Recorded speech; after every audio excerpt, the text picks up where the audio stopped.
Pariwisata. Tema pertama. D. Mengembangkan teks prosedur berdasarkan isi, struktur, dan kebahasaan. Kompetensi inti. Memahami, menerapkan, menganalisis, dan mengevaluasi tentang pengetahuan faktual, konseptual, operasional dasar, dan metakognitif sesuai dengan bidang dan lingkup kajian bahasa Indonesia. Pada tingkat teknis, spesifik, detail, dan kompleks berkenaan dengan ilmu pengetahuan, teknologi, seni, budaya, dan humaniora dalam konteks pengembangan potensi diri sebagai bagian dari keluarga, sekolah, dunia kerja, warga, masyarakat nasional, regional, dan internasional. Kompetensi dasar ke-3,1 menganalisis struktur dan kebahasaan teks prosedur berkaitan dengan bidang pekerjaan. Contoh pernyataan evaluasi dalam teks prosedur adalah sebagai berikut. Pertama, ditelaah dan strukturnya, apakah teks yang disajikan memenuhi persyaratan sebagai teks prosedur? Kedua, ditelaah dari kaidahnya, apakah teks yang disajikan memenuhi persyaratan sebagai teks prosedur? Ketiga, ditelaah dari maknanya, apakah teks yang disajikan memenuhi persyaratan sebagai teks prosedur? Keempat, ditelaah dari isinya, apakah teks yang disajikan memenuhi persyaratan sebagai teks prosedur? Kelima, apakah teks tersebut tergolong teks prosedur sederhana, teks prosedur kompleks, atau protokol? Keenam, apakah teks prosedur sudah sesuai dengan semua kriteria yang dipersyaratkan?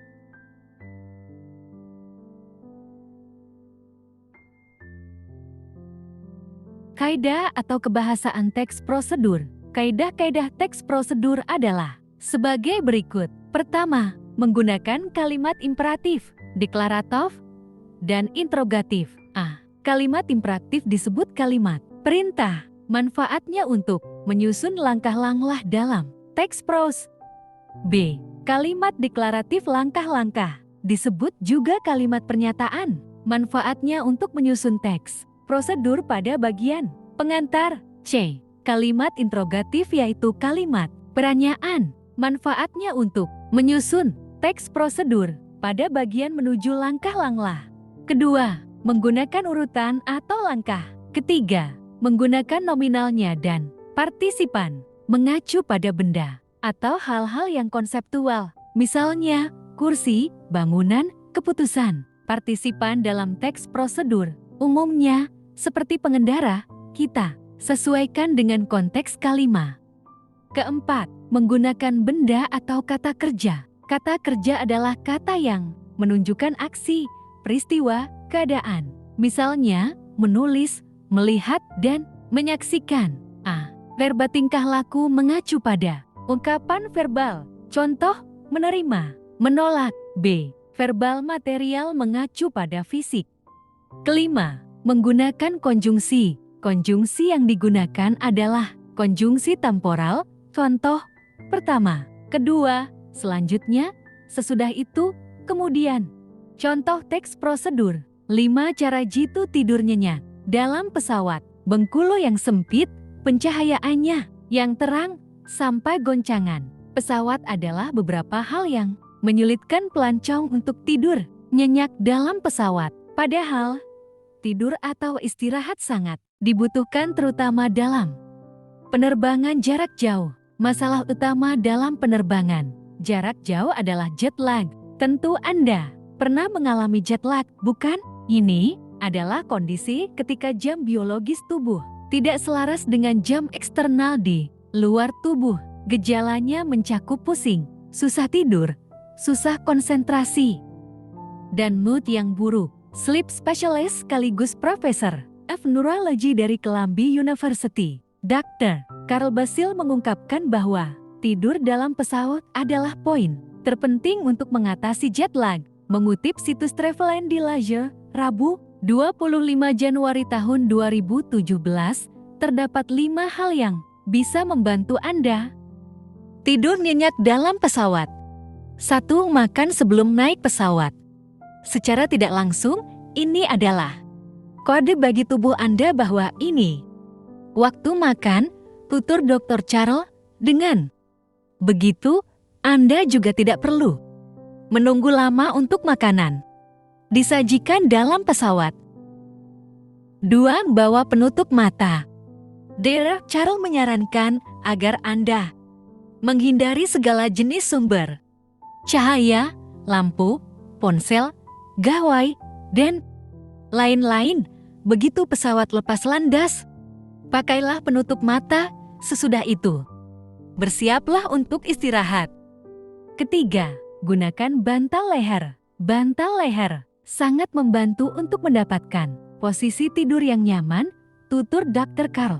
Keempat, bawa sesuatu dari rumah. Untuk mendapatkan tidur yang berkualitas, Anda semaksimal mungkin harus menciptakan lingkungan kamar tidur di pesawat. Bawalah sesuatu dari tempat tidur Anda di rumah, misalnya bantal cushion kecil untuk digunakan di pesawat. Namun, Anda tidak perlu membawa barang yang besar seperti bantal atau guling. Kelima, minum air mineral. Aneka minuman yang disuguhkan pramugari tak pelak mengubah selera. Namun, sebaiknya hindari semua minuman tersebut, terutama kopi, teh, dan soda. Mintalah air mineral agar tubuh tidak dehidrasi. Air mineral juga tidak mengandung kafein sehingga memudahkan Anda untuk istirahat. Sumber http travel kompas kam atau re 20170112 Mei tahun 16.20.227/5. Cara jitu tidur nyenyak dalam pesawat diakses 7 Februari tahun 2017 pada pukul 10.56 WIB. Berikut adalah analisis terperinci kaidah teks prosedur tersebut.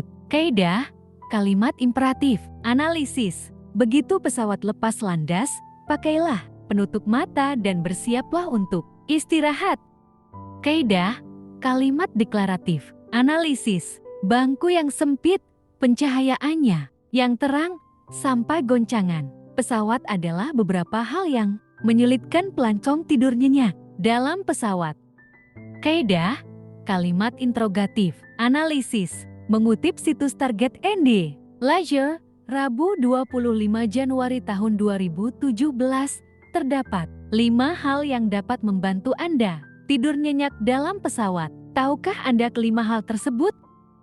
Kaidah urutan langkah. Analisis. Pertama, makan sebelum naik pesawat. Penjabaran ada di teks atas. Kedua, bawa penutup mata. Penjabaran ada di teks atas. Ketiga, gunakan bantal leher. Penjabaran ada di teks atas. Keempat, bawa sesuatu dari rumah. Penjabaran ada di teks atas. Kelima, minum air mineral. Penjabaran ada di teks atas. Kaidah nomona. Analisis. Bank, pesawat, mata, bantal. Kaidah partisipan. Analisis Anda. Kaidah verbal. Analisis. Tidur, makan, menunggu, naik, menghindari. Kaidah konjungsi temporal. Analisis sebelum. Evaluasi. Pertama, buatlah 5 contoh pertanyaan evaluasi dalam teks prosedur. Kedua, jelaskan definisi kalimat imperatif, deklaratif, dan kalimat interrogatif serta jelaskan manfaatnya. Ketiga, jelaskan definisi verbal tingkah laku dan verbal material serta berilah 3 contohnya. Keempat, jelaskan definisi konjungsi temporal dan beri 3 contohnya. Kelima, jelaskan makna kata nomina dan beri 3 contohnya.